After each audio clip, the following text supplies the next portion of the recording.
Baik, Assalamualaikum warahmatullahi wabarakatuh. Waalaikumsalam warahmatullahi wabarakatuh.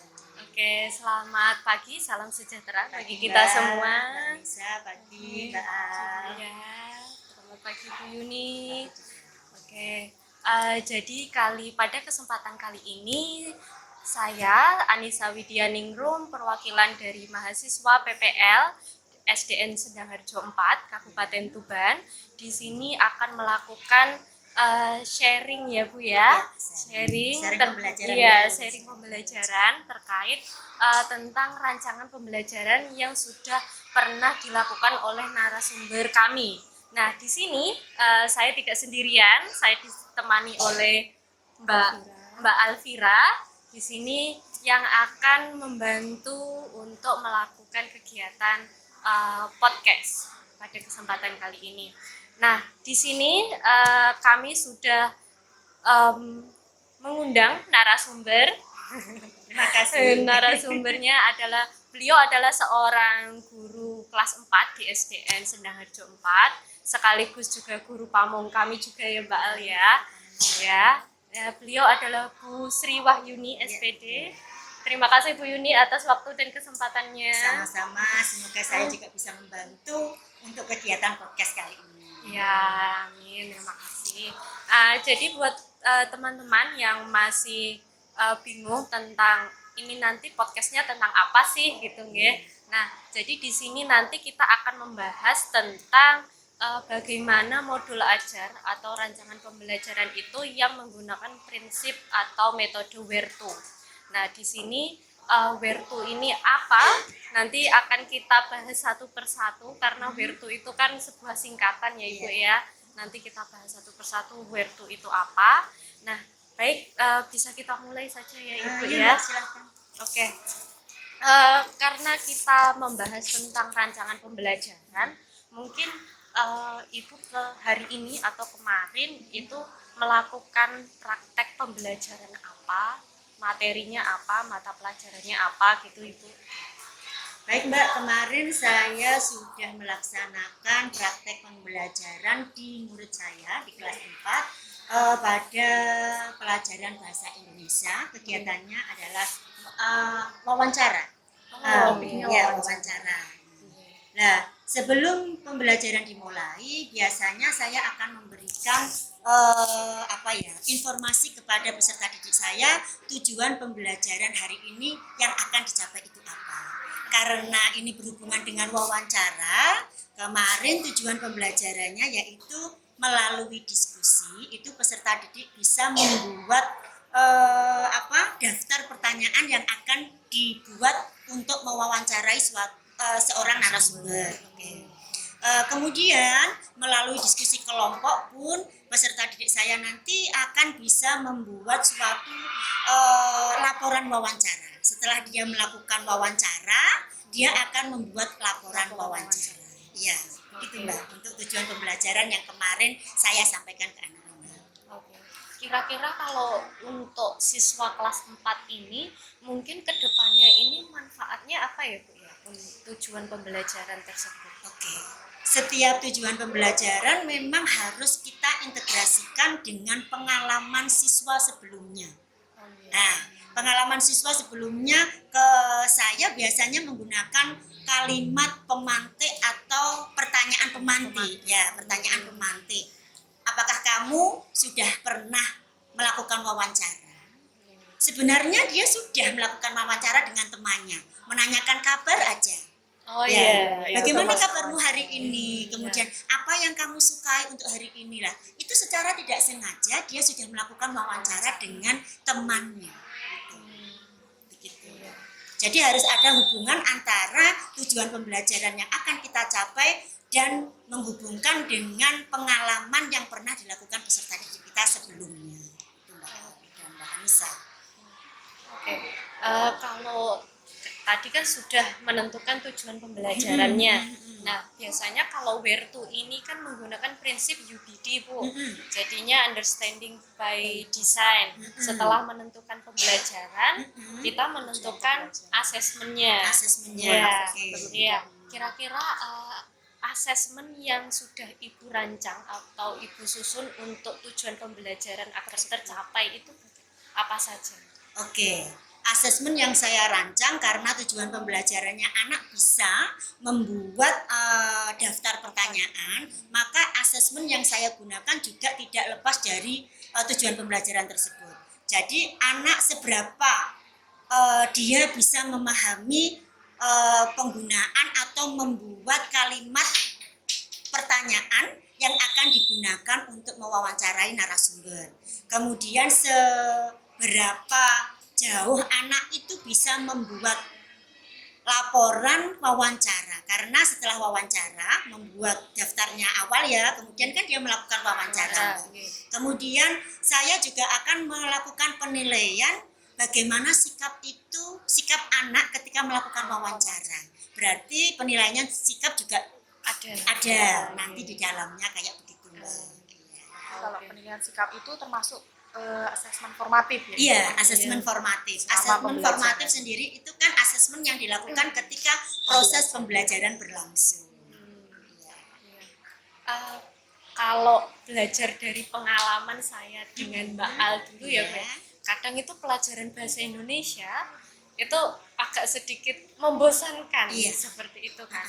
Nah, bagaimana cara Ibu itu meningkatkan minat atau ketertarikan peserta didik ini untuk antusias atau semangat untuk belajar wawancara pada mata pelajaran bahasa Indonesia ini? Oke, yang awal kita harus bisa memotivasi peserta didik kita, membuat hati anak didik kita itu senang terlebih dahulu. Kemudian anak juga sudah bisa membuat sebuah kalimat pertanyaan. Itu modal awal. Iya, modal awal anak harus bisa membuat kalimat tanya. Kalau anak itu tidak bisa membuat kalimat tanya, dia tidak mungkin bisa melakukan wawancara. Seperti tadi, sebenarnya dia sudah bisa kalau dalam kehidupan sehari-hari kan dia sudah melakukan suatu pertanyaan kepada teman-temannya. Itu modal awalnya, dia sudah bisa memahami pembuatan kalimat tanya yang akan ditanyakan kepada narasumber. Kemudian nanti kan ini praktek langsung ya, praktek langsung. Jadi kita juga memotivasi anak itu agar melakukan hubungan yang baik dengan narasumbernya, agar tidak takut dengan narasumbernya. Maka kita harus welcome. Kemudian narasumbernya juga gitu berusaha welcome. Kemarin saya sudah menginformasikan sebelumnya kepada guru-guru yang akan dijadikan narasumber, bahwa anak-anak saya akan melakukan wawancara. Jadi di situ sebelum anak-anak melakukan wawancara kita sudah ketuk dulu permisi, akhirnya nanti hubungan antara narasumber dengan pewawancara bisa terjalin dengan baik. Jadi kalau dari cerita Ibu itu tadi berarti narasumbernya itu ditentukan oleh Ibu gitu atau peserta didik sendiri? Untuk narasumber itu kemarin kan kita memilihkan guru-guru yang ada di sini. Tetapi anak-anak Bu ini yang sesuai dengan keinginan anak. Saya berusaha memfasilitasi keinginan anak-anak itu siapa yang ingin diwawancarai. Jadi kan mungkin karena dia ada kan yang dekat dengan guru tersebut, jadi kan bisa memperlancar jalannya wawancara. Jadi kembali lagi pemilihan saya serahkan pada peserta didik. Agar mereka lebih merasa nyaman. Iya, agar mereka lebih merasa nyaman ketika melakukan wawancara. Kemudian karena ini tadi materinya wawancara, apakah ada penjelasan materi sebelumnya gitu Bu? Mungkin ada metode yang digunakan itu apa selain tanya jawab, selain diskusi, mungkin ada metode lain atau strategi atau pendekatan mungkin yang digunakan? Tentunya dalam mencapai tujuan pembelajaran, seorang guru itu harus memilihkan metode yang tepat agar tujuan itu bisa tercapai. Itu termasuk kunci yang penting juga. Iya, termasuk kunci yang penting itu Mbak. Tentunya yang awal kita berikan ke anak yaitu tentang apa toh arti wawancara itu sendiri, kemudian mengidentifikasi kenapa wawancara itu perlu dilakukan, mengidentifikasi kegunaan dari wawancara tersebut ya Mbak, kemudian memberikan memberikan suatu permasalahan yang harus dipecahkan oleh peserta didik. Seperti dengan wawancara menggunakan tema profesi seorang guru. Apa toh yang ingin digali dengan tema profesi seorang guru? Nah, dari tema itu anak-anak nanti akan berusaha membuat daftar-daftar pertanyaan yang sesuai dengan tema yang ingin ditanyakan pada narasumber. Gitu. Untuk metodenya kita memakai problem based learning. Ya, problem based learning karena apa? Kita memberikan anak suatu permasalahan, kemudian bagaimana anak itu bisa memecahkan masalah tersebut. Iya. Terus kemudian Bu, aktivitas apa yang memotivasi peserta didik itu agar mereka itu bisa aktif untuk bertanya, aktif untuk menggali informasi? Aktivitas apa? Sebenarnya banyak aktivitas yang bisa mereka lakukan, seperti aktivitas melihat video pembelajaran. Bisa kita lakukan bagaimana contoh seorang pewawancara mewawancarai seorang narasumber. Itu bisa kita berikan contoh di video pembelajaran. Jadi anak-anak nanti, oh ini ya tahapan-tahapan ketika wawancara akan dilakukan. Otomatis kan tahapannya tidak langsung memberikan pertanyaan, tetapi seperti yang kita lakukan tadi, salam dulu, kemudian permisi, pembukaan, kemudian meminta izin apakah bersedia atau tidak untuk diwawancarai. Nah, itu yang dilakukan oleh anak-anak saya kemarin. Berarti mereka ini mencari informasinya dengan mengamati video pembelajaran, contohnya seperti itu ya Bu. Kemudian kalau untuk prakteknya Bu, ini satu kelompok terdiri dari berapa siswa? Satu kelompok terdiri dari 3 siswa karena kita itu kan peserta didik yang ada di kelas 4A ada 18. Jadi kita buat 6 kelompok yang masing-masing kelompok terdiri dari 3 siswa. Dan ketiga siswa pun itu harus saling berkolaborasi. Siapa yang bagian untuk kemarin memang harus ada merekam. Oh ya. Merekam, kemudian ada yang sebagai pewawancara, kemudian yang satunya adalah menulis laporan wawancara. Dan itu sudah dilakukan kesepakatan di masing-masing kelompok. Oh, jadi semuanya terlibat aktif ya dalam kegiatan kelompoknya seperti itu ya. Harus diusahakan semua peserta didik terlibat aktif dalam kegiatan pembelajaran. Dalam pembagian perannya seperti itu, apakah ada bantuan dari Bu Yuni mungkin sebagai guru atau mereka sudah bisa menentukan perannya masing-masing seperti itu? Ada beberapa kelompok yang sudah bisa menerapkan atau memilih bagian-bagian siapa. Tetapi ada namanya anak-anak mesti ada ramenya. Itu kemudian saya menengahi Mbak. Yang cakap untuk berbicara siapa, yang cakap berbicara maka dia yang harus menjadi penanya. Kemudian ada yang diem, kemudian tapi dia bisa cakap dalam menulis, maka dia yang bagian membuat laporan. Kadang kan anak-anak suka, aku malu, aku yang ini, aku mau yang ini. Nah, itu harus memang ada motivasi dari guru. Saling mengingatkan kan, ini kan tugas, jadi kamu harus berani. Namanya tugas itu harus diselesaikan dengan rasa tanggung jawab. Berarti tetap harus dimotivasi. Diusahakan ya, walaupun hasil bentuknya seperti apa itu urusan terakhir. Yang penting dia sudah berani mencoba. Nah, berani mencoba itu sudah hal yang baik bagi anak didik saya. Kalau anak-anak sebelum melakukan wawancara, itu latihan apa langsung bertanya gitu sama narasumbernya? Oh, langsung bertanya. Tapi sebelumnya kan anak-anak saya suruh membuat daftar pertanyaan. Dari daftar pertanyaan itu akan saya lihat, pantaskah untuk ditanyakan. Jadi walaupun mereka tidak latihan, tetap ada bimbingan. Iya, bimbingan untuk pembuatan daftar tanya.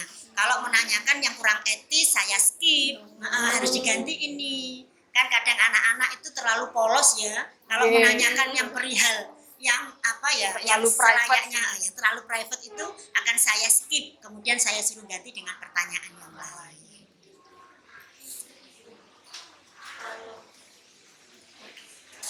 Terus bagaimana Bu cara Ibu untuk bisa membantu atau meningkatkan kemampuan peserta didik untuk dapat berpikir kritis, untuk mereka itu dapat memunculkan ide-ide. Atau pertanyaan-pertanyaan. Eh, untuk memunculkan ide-ide anak untuk berpikir kritis. Nah, itu biasanya kita memberikan suatu refleksi atau umpan balik ketika pembelajaran. Apa yang perlu ditingkatkan dengan pelajaran yang telah dipelajari? Apakah cuma itu saja? Kemudian kita memberikan pertanyaan, kalau tidak itu apa yang harus ditingkatkan? Jadi dia akan berpikir. Dia akan berpikir apa ya yang harus saya tingkatkan dari pembelajaran kali ini. Apakah dia sudah puas dengan pembelajaran kali ini? Kemudian saya juga akan menanyakan bagaimana perasaannya ketika melakukan wawancara. Itu sangat penting, Mbak, karena berhubungan dengan sosial emosi anak. Iya. Itu yang paling rawan untuk anak-anak. Kalau dia sudah tidak mood dengan hatinya, itu pembelajaran juga akan Berpengaruh akan terhadap berpengaruh. pembelajaran. Iya, akan berpengaruh sekali. Kalau berdasarkan kegiatan tersebut, bagaimana Bu hasilnya? Perasaan anak-anak setelah melakukan wawancara? Mungkin secara umum. Secara umum kemarin setelah melakukan wawancara itu dia merasa puas karena satu, dia bisa merekam suaranya dan merekam narasumbernya, itu sudah merupakan suatu kebanggaan bagi dia. Oh iya. Paling enggak dia sudah merasakan sebagai aku loh bisa menjadi seorang reporter. Oh Oke. iya.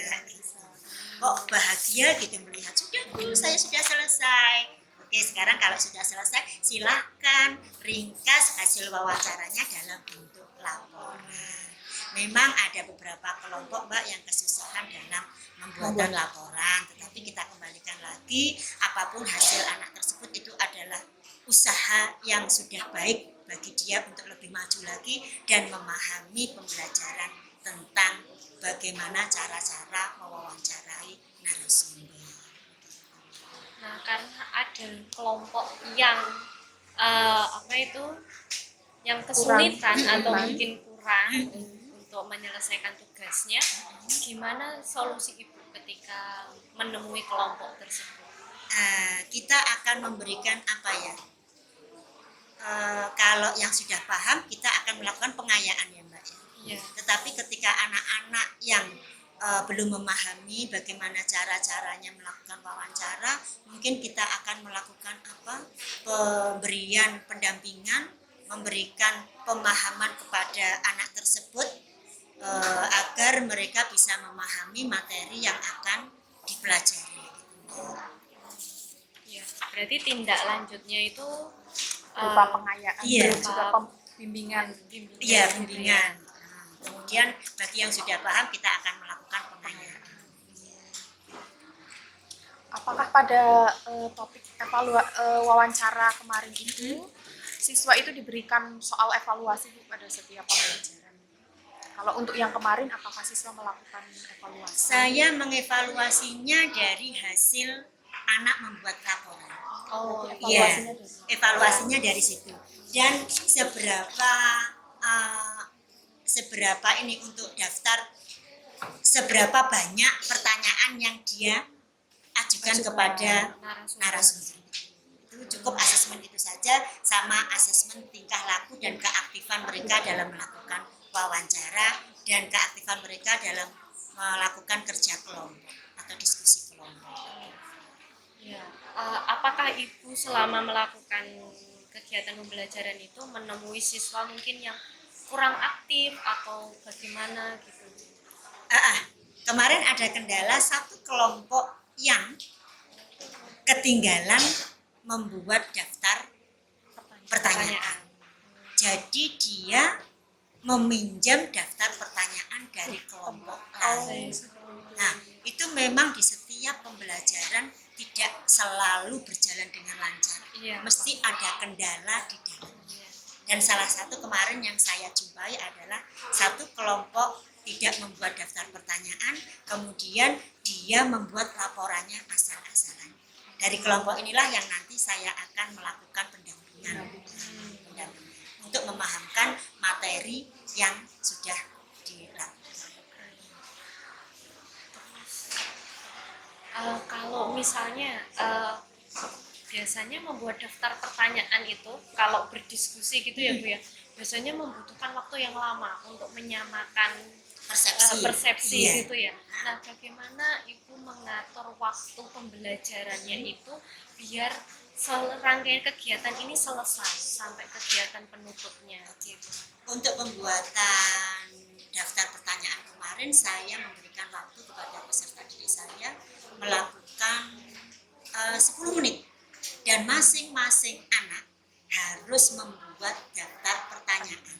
Jadi kalau kemarin kita menentukan minta berapa, kita kembalikan lagi kepada peserta didik, minta berapa pertanyaan yang akan dibuat. Dia menentukan 10. Jadi masing-masing anak itu ada yang 3 pertanyaan dan yang satunya 4. Bagi yang 4 itu biasanya yang anak yang lebih Menonjol. yang lebih menguasai dalam pembuatan kalimat. Oh, iya. Berarti kemarin kegiatan pembelajarannya itu selesai sampai akhir gitu ya Bu? Iya, selesai sampai akhir karena 2 jam pelajaran saya kira sudah cukup pembuatan soal 10 menit kemudian melakukan secara langsung. Cuma memang terkendalanya itu ketika dia kesulitan membuat laporan. Karena memang anak itu kalau untuk merangkai kalimat itu kan agak kesusahan. Maka disitulah guru berperan untuk membimbing bagaimana cara membuat laporan yang rinci. Tapi di laporan tersebut apakah ada beberapa pertanyaan-pertanyaan yang bisa membantu peserta didik untuk menuliskan apa saja lapor yang perlu dituliskan gitu?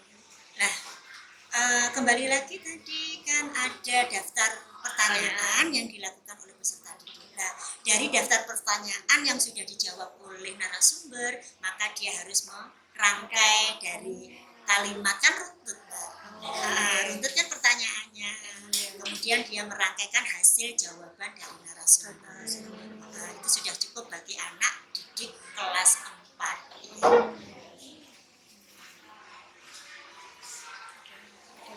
Mungkin dari Mbak Al sudah ya. Oke, baik Ibu.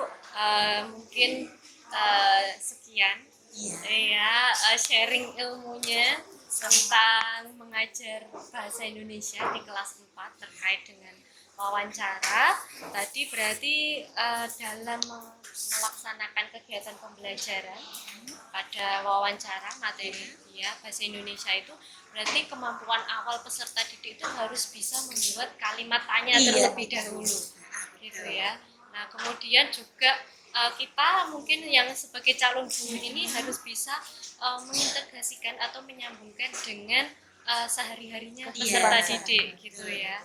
Ya. Supaya mereka lebih mudah karena mendapat pengalaman yang relate atau yang sesuai sama sehari-hari gitu. Ya, terus tadi juga asesmennya yang dipakai formatif, ada sikap, kemudian penilaian pada daftar pertanyaan dan hasil laporan wawancara. Juga tadi sudah disampaikan setiap pembelajaran dari Bu Yuni selalu memberikan motivasi kepada siswa agar mereka tetap bisa menyelesaikan tugasnya dengan baik. Mungkin ini bisa menjadi pembelajaran dan ilmu bagi saya dan teman-teman PPL yang Insya Allah bermanfaat untuk semua. Mungkin ada ini Bu, wejangan atau pesan-pesan bagi kita-kita ini yang sebagai calon guru kedepannya harus seperti apa agar bisa melakukan pembelajaran dengan baik seperti itu. Nomor 1 Mbak, kita harus mendidik anak itu dengan hati. Nomor 1 itu dari hati dulu. Dari hati dulu itu nanti kita akan mengenali karakteristik anak kita. Dia karakternya bagaimana. Nah, dari karakter yang berbeda itu nanti dalam setiap pembelajaran kita bisa menggunakan media pembelajaran yang berbeda sesuai dengan kebutuhan anak ketika pembelajaran. Karena setiap anak itu memiliki kebutuhan yang berbeda. Dan kita harus mengetahui karakteristik anak-anak kita sebelum pembelajaran dimulai. Harus dekat dulu. Iya, chemistry dulu dengan anak-anak. Nomor 1 harus dekat dulu dengan membangun chemistry. Betul, membangun chemistry istri itu wajib. Kunci. Nah, Iya. kunci dan wajib bagi kita sebagai seorang guru. Oke. Terima kasih Ibu Sama-sama. atas waktunya. Sama-sama Mbak Anissa, sama-sama Mbak Ais. Iya. Ilmunya sangat bermanfaat sekali. Insya Bu. Allah. Pengalaman baru bagi kita. Iya, betul. Bagi kita anak-anak Dulu PPL. saya juga pernah pada fase panjenengan. Oh, iya. Jadi semua itu butuh proses ketika melakukan suatu kegiatan atau suatu pekerjaan itu mesti melakukan, kita berproses. Step by step. Iya, step by step, tidak bisa langsung. Iya. Betul. Nggak Tidak bisa bisa instan. instan. Iya, tidak bisa instan. Mie instan Betul. saja harus melalui melalui proses. proses, betul. Direbus dulu kan. Iya. Oke. Baik teman-teman, demikian kegiatan podcast sharing kepada narasumber kami yaitu Ibu Sri Wahyuni. Ya, nanti mungkin video ini bisa jadi pembelajaran bagi saya dan teman-teman PPL atau mungkin bagi teman-teman yang PPG semua yang menonton gitu ya. Terima kasih dan mohon maaf apabila saya dan Mbak Al mungkin ada kesalahan atau salah kata. salah kata dalam wawancara kali ini. Kami mohon maaf. Terima kasih atas perhatiannya. Wassalamualaikum warahmatullahi wabarakatuh. Waalaikumsalam. Selamat pagi. warahmatullahi wabarakatuh.